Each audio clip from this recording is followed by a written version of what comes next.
삼성전자가 위험하다. 진짜 소름 끼친다. 무슨 얘기일까요? 일단 삼성전자의 영업이익을 한번 보시죠. 2024년 4월입니다. 이게 잠정치거든요. 6조 4,900억 원. 속보치가 6조 5천억 원이었는데 6조 4,900원으로 줄어들었습니다. 전년 대비해 보면 129.85%가 는 건 맞아요. 2023년 4분기는 2조 8,200억 원이었으니까요. 여기에 3조 6,700억 원이 늘어서 6조 4,900억 원이 됐다는 이야기잖아요. 늘은 건 맞아요. 그렇지만 이게 2분기 10조 4,400억 원에서 보면 많이 떨어졌고 3분기 9조 1,800억 원에서도 보면 떨어졌고요.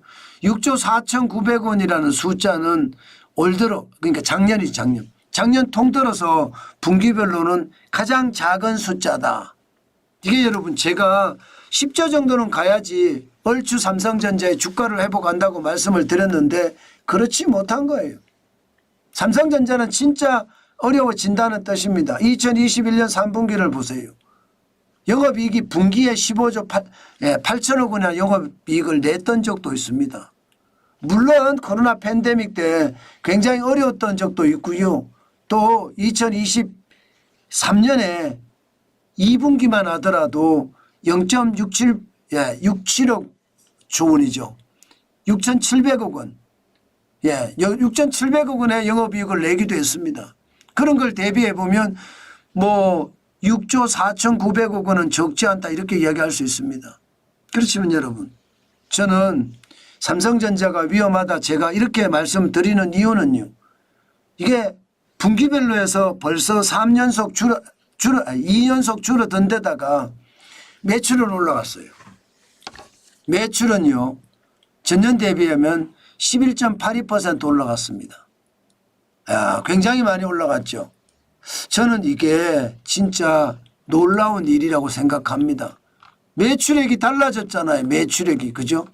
매출액이 달라졌다는 건 그만큼 말입니다. 상황이 굉장히 달라졌다는 의미입니다. 저는 여러분 매출은 올랐는데 영업이익은 줄었다. 이거 어떻게 설명할 수 있겠습니까? 와 이게 효율성이 떨어진다는 이야기가 되잖아요. 제가 위험하다는 게 그거예요. 삼성전자의 매출은 지금 떨어지잖아요. 전년 대비해 보면 8조 100억 원이 늘긴 늘었지만 11.82% 늘었습니다. 75조니까. 이게 1분기에 71조 9천억 원, 2분기에 74조 700억 원보다 늘었잖아요. 75조 7,900억 원이니까. 매출은 그런데 영업이익은 줄어들었어요. 뭔가 심상치 않죠.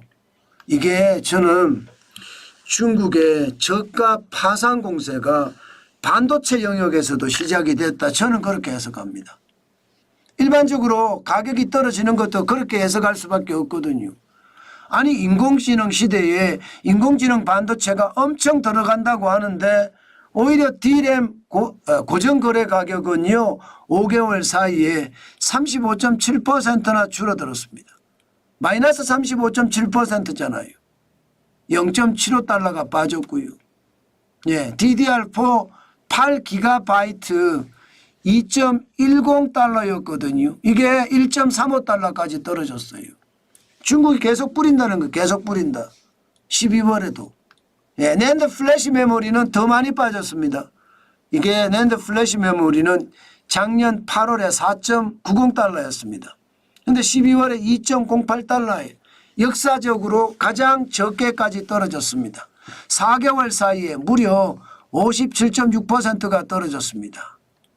4.9달러가 2.82달러 떨어져서 2.08달러가 됐다는 거니까 이게 여러분 매출이 높아져도 이익률이 좋지 않다. 이게 위험하다는 겁니다. 기본적으로 삼성은 효율을 추구하는 그런 회사인데 지금 중국의 반도체 공략이 만만치 않다는 뜻으로 그렇게 해석이 됩니다. 사실 삼성전자 4분기에 반도체를 보면 2조 9천억 흑자냈습니다. 2조 9천억. 2분기가 6조 4천억 원이에요. 거기에 비하면 2조 9천억 원이면 굉장히 적죠. 2023년 뭐 한 분기에 4조 5,800억 원의 적자, 2분기에는 4조 3,600억 원의 적자, 3분기에는 3조 7,500억 원의 적자. 적자 계속 적자가 나는 것 뭐 그때보다는 낫다고 이야기할 수 있습니다. 그렇지만 지금 중국의 반도체 굴기가 시장을 자꾸 장악하는 듯한 느낌, 그런 느낌이 크다는 거죠. 그게 위험하다는 겁니다. 사실 반도체 영업이익을 보면 2조 9천억 원이면 굉장히 적어요. 모바일 네트워크 같은 경우 2조 1천억 원이거든요. 디스플레이가 9천억 원, TV나 가전은 2천억 원, 하만 자동차 전장 사업이죠. 4천억 원. 거기에 비하면요, 반도체가 많다고 하지만 일반적으로 반도체의 영업이익이 보통요 분기별로 따지면 4조 5조는 올라가야 됩니다. 못 올라가고 있잖아요. 이제 앞으로 올라간다고는 이야기합니다. 이제 차세대 반도체라고 이야기하는 HBM 고대역폭 메모리 중에 5세대가 내년 1분기 중에 마무리가 돼서 시중에 판매될 거라고 이야기하거든요. 5세대가. HBM4입니다. HBM4.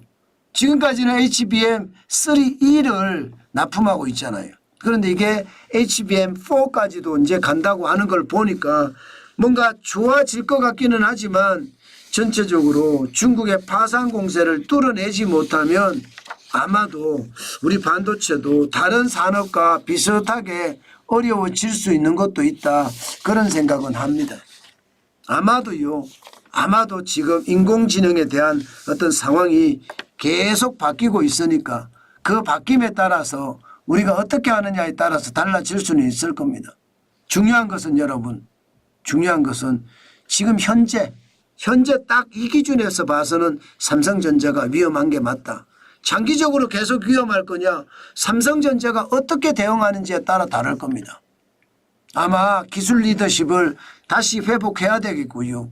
또 많은 반도체 회사들에게 존경을 받아야 될 겁니다. 그렇지 않고는요, 지금과 같은 사태가 더 힘들어질 수도 있다는 것 우리는 다시 한번 확인할 수 있었습니다.